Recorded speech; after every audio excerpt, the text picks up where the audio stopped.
Bonjour les enfants, c'est maîtresse Virginie. J'espère que vous allez bien. Aujourd'hui, je vais vous lire une nouvelle histoire. Le titre de cet album, c'est Le magicien des couleurs. L'auteur du livre, c'est-à-dire la personne, le monsieur qui a écrit l'histoire, qui l'a inventé, c'est Arnold Lobel. Et c'est aussi lui l'illustrateur, ce qui veut dire que c'est aussi lui qui a fait les dessins.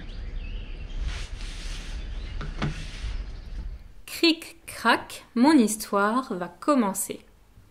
Le magicien des couleurs. Dans la nuit des temps, il y a longtemps, très longtemps, les couleurs n'existaient pas. Presque tout était gris, et ce qui n'était pas gris était noir. C'est ce qu'on a appelé la période grise du monde. Chaque matin, un magicien qui vivait en ce temps-là mettait la tête à la fenêtre pour contempler le paysage. « Il me semble qu'il manque quelque chose à ce monde, » dit-il un jour. « Qu'il pleuve ou que le soleil brille, on ne fait pas la différence. » Le magicien descendait souvent l'escalier de sa cave sombre et grise. Là, pour oublier ce monde maussade, il s'amusait à faire des expériences magiques. Un jour que le magicien mélangeait et malaxait un peu de ceci avec un rien de cela, il découvrit quelque chose de bizarre au fond de sa marmite. « C'est bien joli !» s'écria-t-il. « Je vais en faire davantage. »« Qu'est-ce que c'est ?» demandèrent les voisins en voyant le magicien peindre sa maison. « Une couleur, » dit le magicien. « J'appelle ça du bleu. »« S'il vous plaît !» crièrent les voisins. « Donnez-nous-en un peu. »« Volontiers, » répondit le magicien. Et c'est ainsi que fut lancée la mode du bleu. Bientôt, tout fut bleu dans un monde heureux. Les arbres étaient bleus, les vaches étaient bleues, les coccinelles bleues, les écureuils aussi. Le magicien circulait sur une bicyclette bleue pour contempler partout son univers en bleu. Il disait « C'est merveilleux !» Mais tout ce bleu, ce n'était pas merveilleux. Après un certain temps, le bleu attrista tout le monde. Les enfants ne jouaient plus, les coqs ne chantaient plus, les saules pleuraient, le troubadour poussait des complaintes déchirantes. « Ce bleu est déprimant », dirent les voisins au magicien, qui était devenu le plus malheureux des hommes et qui songeait. « Personne ne rit plus, c'est vrai, je ne sais même plus sourire. »« Il faut que je fasse quelque chose, » se dit le magicien, en descendant lourdement l'escalier de sa cave sombre et bleue.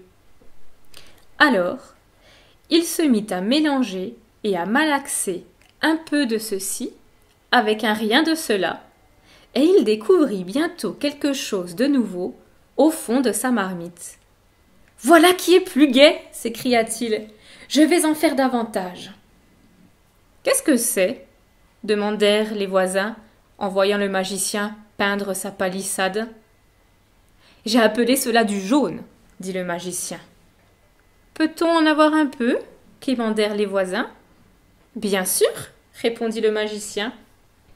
Et c'est ainsi que fut lancée la mode du jaune. Bientôt, tout fut jaune dans le monde.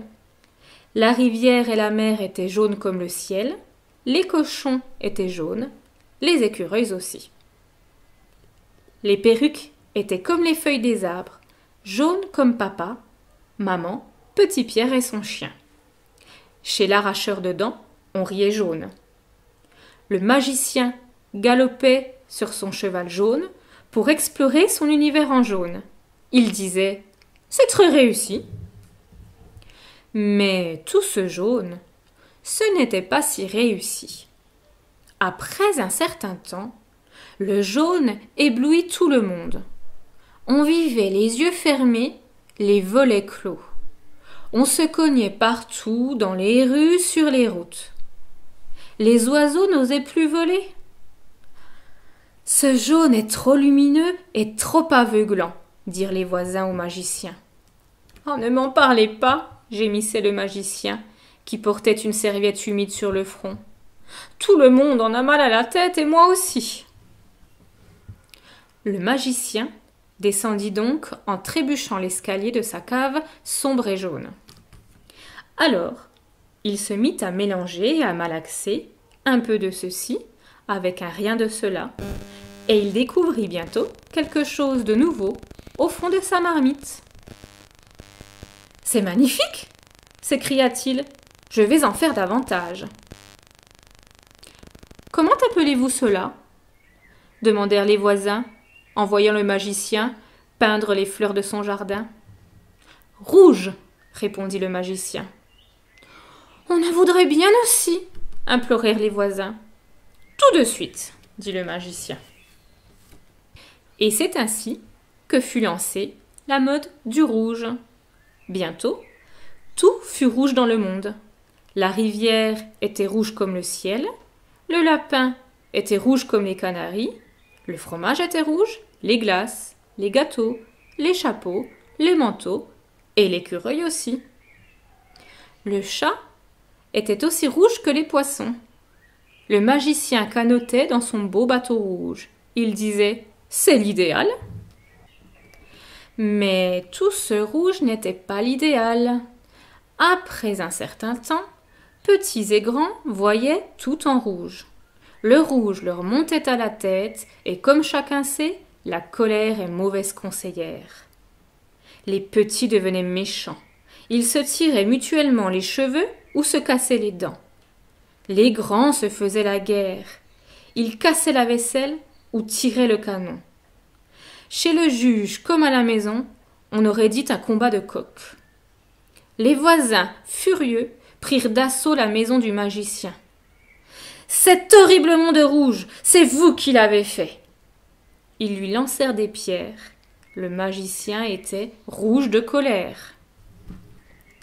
Il descendit, furibond, l'escalier de sa cave sombre et rouge.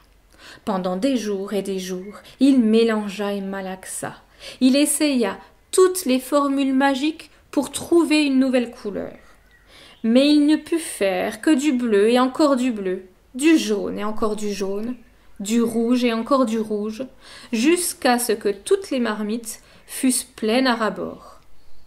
Les marmites étaient si pleines qu'elles débordèrent. Le bleu, le jaune et le rouge se mélangèrent, et ce fut un beau gâchis.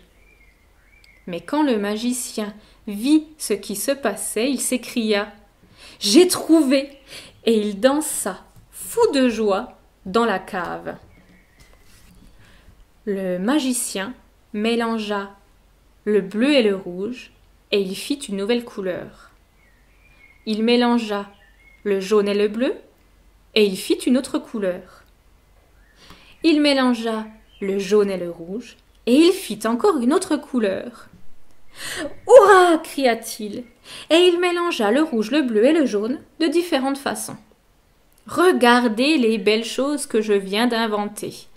dit le magicien quand il eut terminé. « Qu'est-ce que c'est ?» demandèrent les voisins. « Du violet, du vert, de l'oranger, dit le magicien. « On en a la tête qui tourne !» crièrent les voisins. « Quelle couleur allons-nous choisir cette fois ?»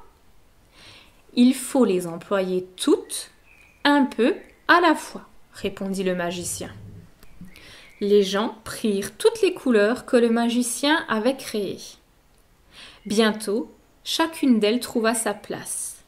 Et après un moment, quand le magicien ouvrit sa fenêtre, il regarda et dit « C'est merveilleusement réussi et idéal !» Les voisins apportèrent au magicien en cadeau des pommes rouges, des feuilles vertes, des bananes jaunes, des fleurs bleues et du raisin. Enfin, Le monde était bien trop beau pour qu'on ait envie d'y changer quelque chose. Cric, crac, mon histoire est terminée. Voilà, j'espère que cette nouvelle histoire sur les couleurs vous a plu. Moi, je vous dis à bientôt!